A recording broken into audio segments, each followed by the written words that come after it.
প্রচুর পরিমাণ বৃষ্টি হইতেছে।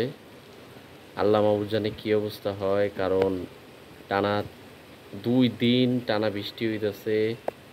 দেখুন গাছের কী বলে এটারে, পানিতে পুরো ডুবে গেছে।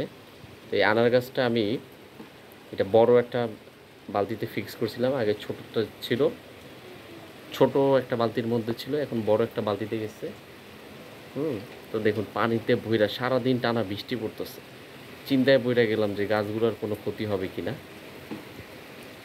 দেখুন অবস্থায় যে পেয়ারা গাছটা আছে, এখানে কত গাছ টাছ আমার লাগানো।